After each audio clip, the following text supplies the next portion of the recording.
নমস্কাৰ প্ৰিয় দৰ্শক, আন এটা আধ্যাত্মিক তথা অতি গুৰুত্বপূৰ্ণ ভিডিঅ'লৈ আপোনাক আন্তৰিক স্বাগতম জনাইছো। আজি আপোনাক নয়নতৰা ফুলৰ কিছু চমৎকাৰী কথা জনাবলৈ আগবাঢ়িছো। প্ৰায়বোৰ মানুহৰ ঘৰৰ চোতালত সহজতে দেখিবলৈ পোৱা এই নয়নতৰা হৈছে এবিধ ধুনীয়া ফুল। কিন্তু শোভা বৰ্ধনৰ বাবে বহুতেই এই ফুল ঘৰৰ চোতালত ৰাখে যদিও নয়নতৰা ফুলৰ উপকাৰিতা বা অপকাৰিতাৰ কথা অধিকাংশই নাজানে। এই নয়নতৰা ফুলৰ মাজত এনে কি ৰহস্য আছে? ধনী মানুহৰ চোতালত এই ফুল কিয় দেখিবলৈ পোৱা যায়, সেই কথাও আপুনি ভালদৰে আজি জানিব পাৰিব। নয়নতৰা ফুল দেখিবলৈ যিদৰে ৰঙীন, ঠিক সেইদৰে এই ফুল সঠিক প্ৰয়োগে আপোনাৰ জীৱনো ৰঙেৰে ভৰাই তুলিব পাৰে। জীৱনত বহুত চেষ্টা কৰিও আপুনি যদি সফল হ'ব পৰা নাই, ব্যৱসায় বাণিজ্যত আপুনি যদি লোকচানৰ সন্মুখীন হ'বলগীয়া হৈছে, নতুন কাম হাতত লৈ যদি আপুনি বাৰে বাৰে সেই কামত থমকি ৰ'বলগীয়া হৈছে, সংস্থাপনৰ পথ বিচাৰি আপুনি যদি হাবাথুৰি খাই ফুৰিছে, তেন্তে এই ভিডিঅ'টো চোৱাৰ পিছত আপোনাৰ সকলো সমস্যা, বিফলতা, বাধা বিঘিনি দূৰ হৈ পৰিব। কাৰণ নয়নতৰা ফুলৰ মাজত এই সকলো সমস্যাৰ সমাধান আছে। নয়নতৰা ফুলেৰে কৰিব পৰা কিছু এনে উপায় আছে, সেই উপায় সঠিকভাৱে কৰিব পাৰিলে জীৱনৰ সকলো সমস্যা কম দিনৰ ভিতৰতে নোহোৱা হৈ পৰিব। যদি আপোনাৰ ওপৰত ধাৰ ঋণৰ বোজা আছে, বহু চেষ্টা কৰিও আপুনি যদি ধাৰ ঋণৰ পৰা মুক্ত হ'ব পৰা নাই, তেন্তে কিছু বিশেষ উপায় কৰিলে আপুনি চমৎকাৰ দেখিবলৈ পাব। কেনেকৈ আপোনাৰ সকলো ধাৰ ঋণ নোহোৱা হৈ পৰিব আপুনি গমেই নাপাব। আচলতে যিজোপা নয়নতৰা ফুলৰ কথা আপোনাক ক'ব খুজিছো, সেই নয়নতৰা ফুল যদি সঠিকভাৱে আপুনি ব্যৱহাৰ কৰিব পাৰে, তেন্তে এই ফুলে আপোনাৰ ভাগ্য সম্পূৰ্ণৰূপে সলনি কৰি দিব পাৰে। প্ৰিয় দৰ্শক, আপোনাৰ জীৱনত থকা সকলো আৰ্থিক সমস্যা, দুখ, কষ্ট এই ফুলে কিদৰে দূৰ কৰিব পাৰে সেই কথা জানিলে আপুনি আচৰিত হৈ পৰিব। মূল কথাখিনি আৰম্ভ কৰাৰ পূৰ্বে আপোনাক এটা স্পষ্টীকৰণ দিব খুজিছো। এই কথাখিনিৰ সৈতে বিজ্ঞানৰ কোনো সম্পৰ্ক নাই। এয়া সম্পূৰ্ণৰূপে আপোনাৰ বিশ্বাসৰ ওপৰত নিৰ্ভৰ কৰিব। আপুনি যদি বাস্তুশাস্ত্ৰ বিশ্বাস কৰে, তেতিয়াহে ভিডিঅ'টো চাব। বিশ্বাস নকৰিলে আপোনাৰ কোনো লাভ নহ'ব।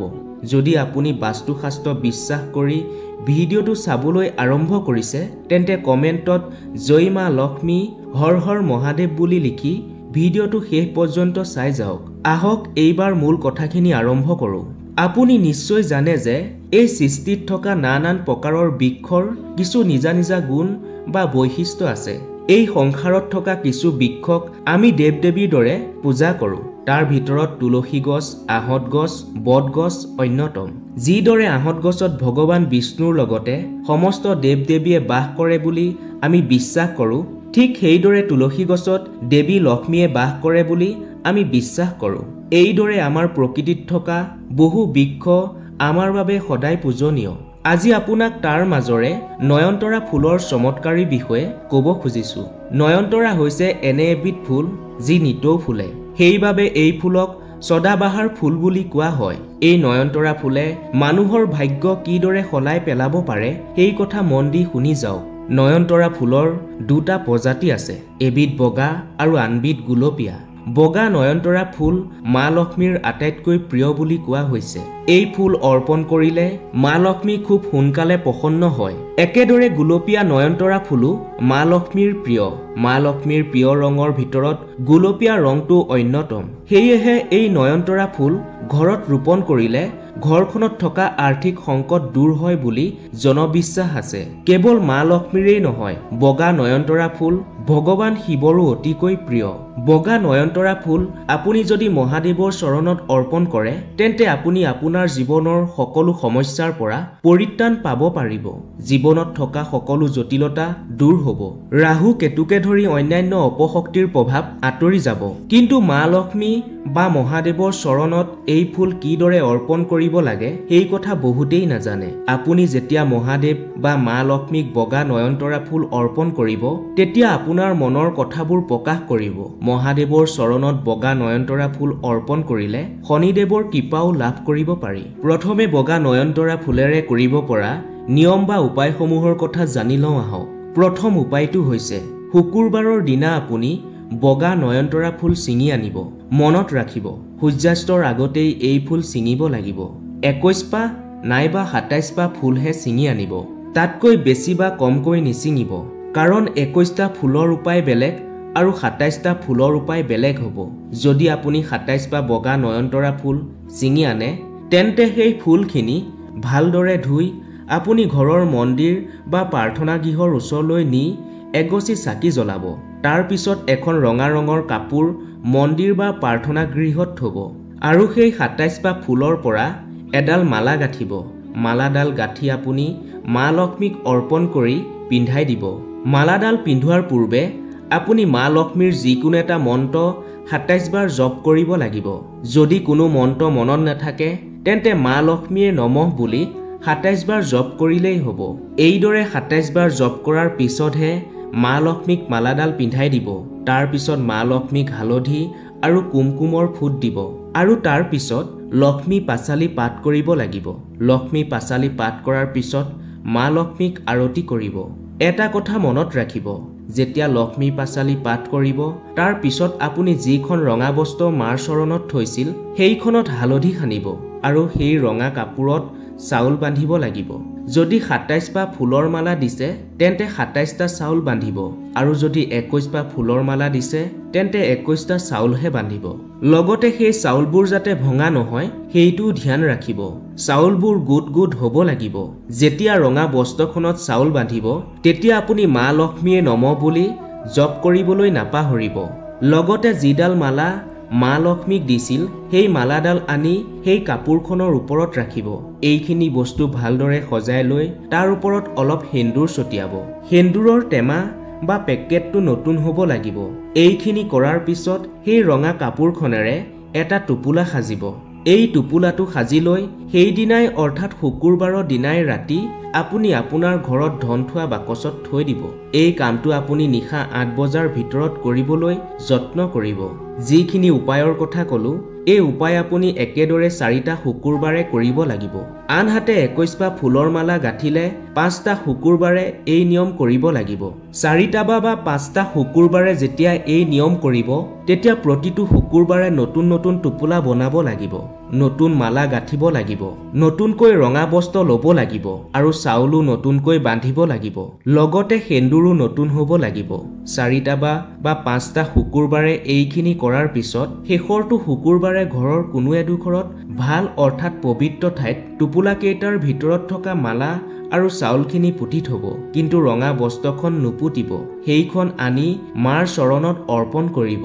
প্ৰিয় দৰ্শক, এইটো খুবেই সহজ আৰু চমৎকাৰী উপায়।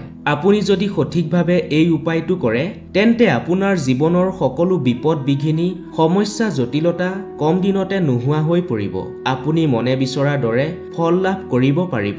এই উপায়টো কৰাৰ পিছত আপোনাৰ ঘৰখনৰ ওপৰত মা লক্ষ্মীৰ সদায় কৃপা থাকিব। মুঠতে 21 পাহ ফুল লৈছেনে 27 পাহ ফুল লৈছে সেইটো ধ্যান ৰাখিব। যদি 21 পাহ ফুল লৈছে তেন্তে 5টা শুকুৰবাৰ আৰু যদি 27 পাহ ফুল লৈছে তেন্তে 4টা শুকুৰবাৰে এই নিয়ম কৰিব লাগিব। এয়া আছিল নয়নতৰা ফুলৰ দ্বাৰা ধন ঐশ্বৰ্যৰ প্ৰাপ্তিৰ প্ৰথমটো উপায়। এইবাৰ দ্বিতীয় উপায়টো মন কৰিব। আপোনাৰ মনত যদি কিবা বিশেষ আশা আছে, বহু চেষ্টা কৰিও আপুনি যদি আশাটো পূৰণ কৰিব পৰা নাই, জীৱনত যদি সন্তানৰ সুখ পোৱা নাই বা সন্তান লাভ কৰা নাই, বা আপুনি যদি ভাল জীৱন সংগী বিচাৰি পোৱা নাই, অৰ্থাৎ বিবাহৰ ক্ষেত্ৰত যদি কিবা সমস্যা আছে, তেন্তে এই সকলো সমস্যাৰ পৰা মুক্তি পাবলৈ এই উপায়টো আপুনি অৱশ্যেই কৰিব। কি কৰিব লাগিব মন কৰিব। আপুনি গুলপীয়া নয়নতৰাৰ 9 পাহ ফুল ল'ব আৰু এটা তামৰ ঘটিত এঘটি পানী ল'ব। এই কামটো সোমবাৰে ৰাতিপুৱাই কৰিব লাগিব। সোমবাৰে ৰাতিপুৱা সোনকালে শুই উঠি গা পা ধুই শুদ্ধ বস্ত্ৰ পৰিধান কৰি সেই তামৰ ঘটিত থকা পানীখিনিত সেই 9 পাহ ফুল তিয়াই দিব আৰু সেইখিনি লৈ আপুনি ওচৰৰে কোনো এটা শিৱ মন্দিৰলৈ যাব। শিৱ মন্দিৰত গৈ 108 বাৰ ওম নমঃ শিৱায় মন্ত্ৰ জপ কৰিব। তাৰ পিছত তামৰ ঘটিটোত তিয়াই থোৱা সেই গুলপীয়া নয়নতৰাৰ 9 পাহ ফুল শিৱলিংগত অৰ্পণ কৰিব। কিন্তু মনত ৰাখিব, যেতিয়া আপুনি সেই তামৰ ঘটিটোত তিয়াই থোৱা ফুলবোৰ শিৱলিংগত অৰ্পণ কৰিব, সেই সময়ত আপোনাৰ মনৰ সকলো ইচ্ছা বা মনোকামনা মহাদেৱক প্ৰকাশ কৰিব লাগিব। আপুনি যেনেকুৱা ইচ্ছাই মহাদেৱক প্ৰকাশ কৰিব সেই ইচ্ছা মহাদেৱে অৱশ্যে পূৰণ কৰিব। সন্তান প্ৰাপ্তিৰ ইচ্ছা, ভাল জীৱন সংগী পোৱাৰ ইচ্ছা, ধন প্ৰাপ্তিৰ ইচ্ছা, মানসিক শাৰীৰিক দিশত যি ইচ্ছাই নহওক লাগে সেই ইচ্ছা কম দিনতে বাবা ভোলানাথে পূৰণ কৰিব। নপা গুলপীয়া নয়নতৰা ফুলেৰে শিৱ মন্দিৰত গৈ এই উপায়টো কৰিলে আপোনাৰ কুণ্ডলীত থকা সকলো দুখ ভগৱান শিৱই দূৰ কৰিব। আপুনি 5টা সোমবাৰে এই উপায়টো কৰিব লাগিব আৰু ৰাতিপুৱা 9 বজাৰ পৰা 10 বজাৰ ভিতৰত এই উপায়টো কৰিব লাগিব। শুদ্ধ তথা পবিত্ৰ মনে আপুনি সঠিকভাৱে যদি গুলপীয়া নয়নতৰা ফুলেৰে এই উপায়টো কৰে তেন্তে আপোনাৰ সকলো আশা মহাদেৱে অৱশ্যে পূৰণ কৰিব। প্ৰিয় দৰ্শক, ভিডিঅ'টো আজিলৈ ইমানেই। নয়নতৰা ফুলৰ এই দৈবিক চমৎকাৰীৰ কথা বাৰু আপুনি আগতে জানিছিল নে? সেই কথা উল্লেখ কৰিব। লগতে মহাদেৱ আৰু মা লক্ষ্মীৰ কৃপাত আপুনি যদি দুখ সমস্যাৰ পৰা পৰিত্ৰাণ পাব বিচাৰে তেন্তে কমেণ্টত সম্পূৰ্ণ শ্ৰদ্ধাৰে জয় মা লক্ষ্মী আৰু হৰ হৰ মহাদেৱ বুলি লিখি আন 10 জনৰ উপকাৰ সাধন হোৱাকৈ ভিডিঅ'টো শ্বেয়াৰ কৰি দিবলৈ একেবাৰে নাপাহৰিব। ধন্যবাদ।